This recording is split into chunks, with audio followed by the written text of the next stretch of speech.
What's going on, everybody? Happy Saturday to you out there in crypto land. I want to do this video to give a big GFYM to the tax collector.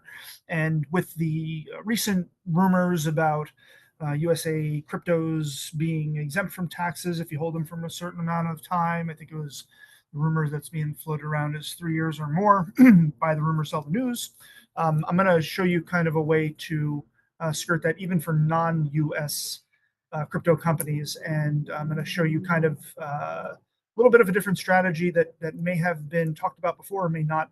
I think I did a video on Roth IRAs. You can go back for that as a primer, and I'm going to use that same concept here for your non-crypto, your non-USA and your USA type cryptos, because you can take advantage of at least a little bit of an investment early on in this ecosystem and really good rewards by the time you're ready to retire at the earliest stage, 59.5 or later. So let's get into it with my shared screen. I'll do the entire window, blah, blah, blah, blah. Okay, hide that. All right, so what I'm looking at are two specific companies. I've talked about them before. One is iTrust Capital. The other one is called Alto IRA. Both of them have different cryptocurrencies that you can invest in, but you can do it through a Roth IRA mechanism, which means that any buying, selling, trading, laddering, capturing growth moves that you make in your own account under the umbrella of a Roth IRA are tax-free. It's not so much the same and all the Byzantine maze of paperwork that you have to figure out with the IRS if you have an Uphold or Coinbase or Binance or Kraken account or whatever it may be. So think of this as in, I'm going to start with the non-United States cryptos first.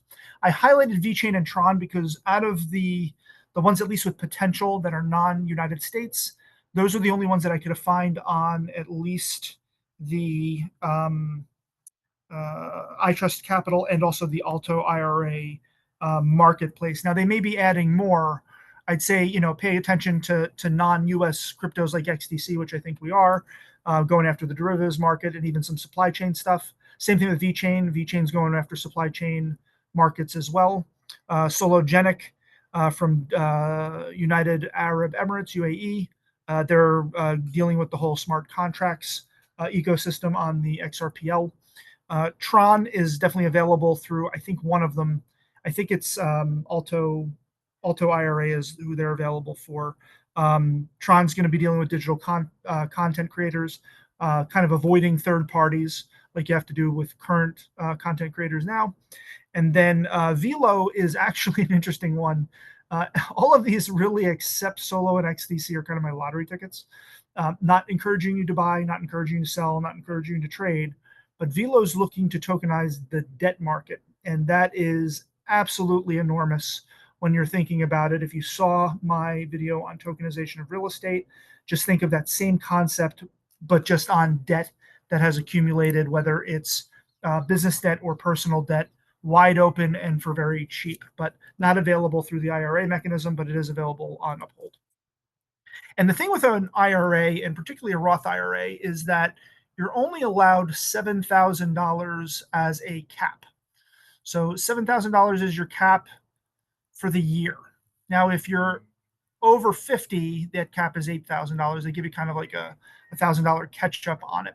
But you can literally divide that 7,000 among a bunch of different coins as you're looking at it. And let's say you just wanted to focus on non-United States crypto because that has been touted as something that will have taxes on it. Well, to avoid that, you can put some of these cryptos and secure them and store them underneath the umbrella of an IRA, and therefore there are no taxes on that with the certain rules of the Roth IRA, as I'll mention at the end of my summary. So let's say you wanted to split it up and eventually these things do become available, and you wanted to put $3,000 into XDC and then put 1,000 in the rest of them. And all you'll do is pretty much divide whatever price those cryptos are by the current price that you're looking to invest in, and you could build up a portfolio. If you did $3,000 of that, you'd have about 32,000 XRP. If you did this with VeChain, you'd have about 31,000 VeChain. If you did this with Sologenic, you'd have about 3,000 Sologenic. If you did this with Tron, you'd have about 4,300 Tron coins. And then with Velo, you really hit the jackpot because it's so cheap right now. You'll end up with 53,000 in your portfolio. Now, as these things go up in price, you can capture the price in a stable coin, USDC, RLUSD as well. And I'm going to do a separate video on a gold stable coin that I think is probably worthwhile looking at, just as capturing growth and also preserving wealth. There are risks associated with it, like any investment, but I think putting a gold stable coin up with these two is probably not a bad idea. Look for that video as that's coming out. But that's the thing. You can, buy, trade, sell, capture wealth. You could even do this and capture this in the bull market now. And then during the bear markets, which are going to be coming, let's say 2026, 2027, 2028, that's the time to build any type of portfolio, is during bear markets.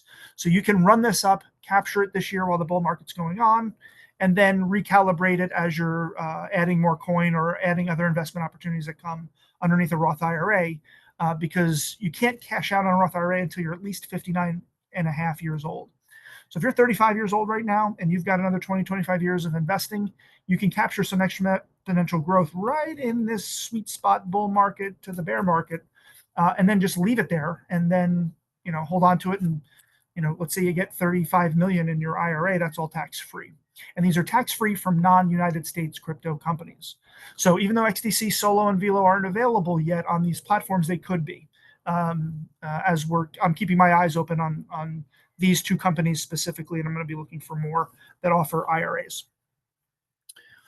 Now, moving to the US crypto, you could do the same thing, and let's just take the ISO coins and where they stand, at least from this end. Again, you're talking, what, $7,000? And if you wanted to put $3,000 in XRP and $1,000 in the rest, you can max out your IRA for the year, and then build up your portfolio there.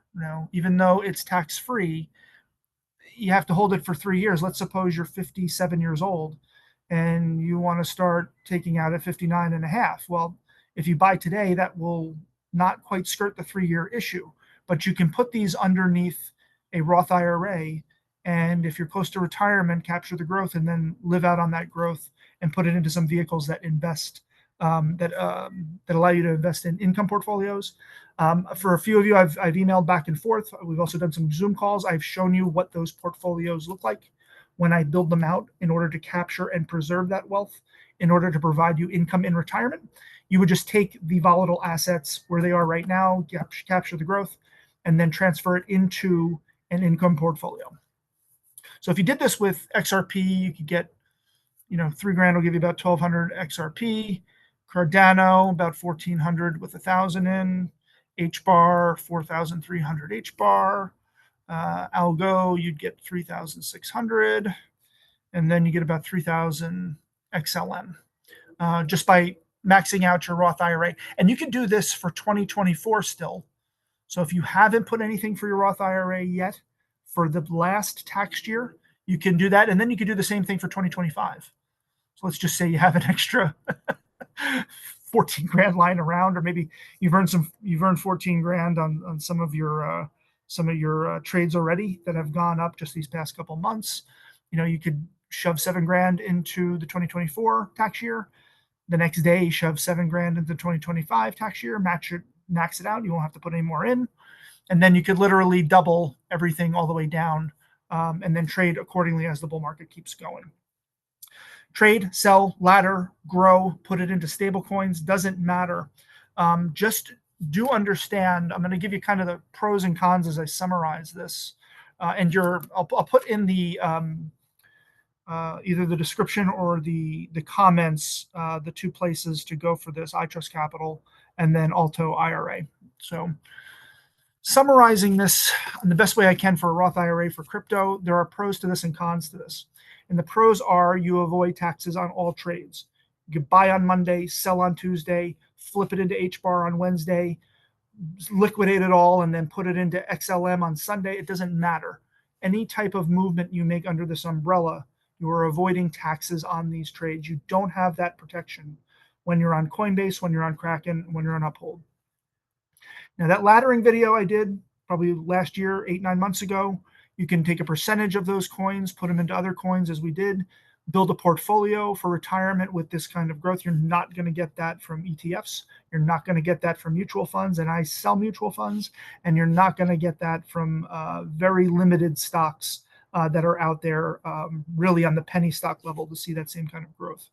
And let's say 2026 comes around, and you went from $7,000 to $190,000 because of all the trades you made and the growth and everything that happened from that. You can roll all of that over into any other company that has an IRA or a Roth IRA in this case. You could take a partial pointing of it. You could do 100 grand. You can roll over and still leave 90 grand in your crypto IRA. And that 100 grand acts as the cost basis going into the new agency or custodian that has it. Let's say it's a Fidelity. And then you could start spreading that 100 grand out into other stocks, bonds, mutual funds, ETFs, or any other types of investments that you want to keep into your retirement portfolio. Ideally less risky, because these are very volatile penny stocks, and I treat them that way, regardless of where they are in their life cycle. The cons to this, you have to have a Roth IRA open for 5 consecutive years before cashing out.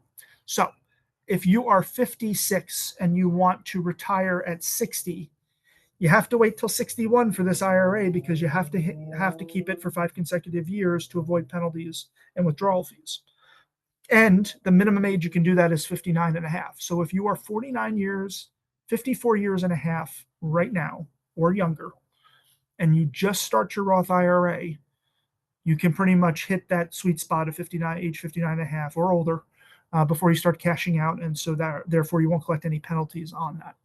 Now, iTrust Capital and Alto IRA, the other con to this is they may not have the coins for your Roth IRA. I'll give you a good example.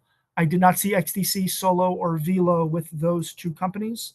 But again, I haven't really dug too deep into Alto because I'm still wading the waters on there, but I have seen it for iTrust. I don't think iTrust even has Tron, but I think they do have VeChain. But as time goes on, they may add more of these, so you can take advantage of non-USA cryptos for tax advantages on this. However, one of the cons is that you may open up this account, they may not have a robust inventory the way Uphold has, the way Coinbase has. And then fee structures are also kind of in place for these, even if your cryptos do not make money. The ECMOR is a fiduciary where they have a billing structure quarterly. I don't think it's monthly. It could be quarterly, to where they're the custodian of your IRA, and that's just their fee structure. They do put it there up front, and you just have to pay attention to that, because you don't want to keep less in there that can't cover the fees that you're going to be paying for this. It's kind of like the service fee they have for doing business and offering this, because believe me, the money you save on taxes and paying them definitely will be much greater than what you'd have to pay them on a quarterly basis to even have this.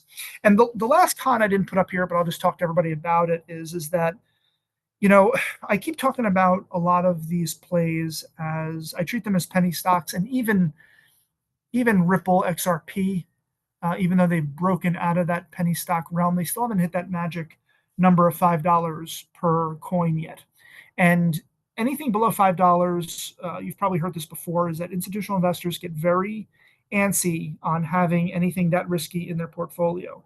So until these things hit $5 or more, I treat them as the lottery ticket penny stocks that they are acting like. Same thing for the non-USA cryptos, definitely penny stock territory. And one of the cons for this is that you don't want to be risking your retirement on nothing but lottery tickets. You want to make calculated moves with these. You want to get in, you want to capture profit, and then get out, and then diversify it into something else so that can grow for the long term. If you're younger in your 20s and 30s, it's less of an issue. But if you're getting to your 40s, 50s, and God help you, if we're in our 60s now and we haven't saved for retirement, this might be a best option to take that kind of lottery ticket mentality and then capture the profits and the growth. Don't hold for 100 years, because you may not be around in 100 years if you're age 60. Get that growth into something where you can actually earn income off of it, like those portfolios that I was talking about before. So just putting this out there as a different way to think about it. I hope this video was helpful. I'll have more on the way, because I have a bunch lined up and a bunch of ideas. I just haven't written them out yet and put them in. So good luck, everybody. Giant hugs.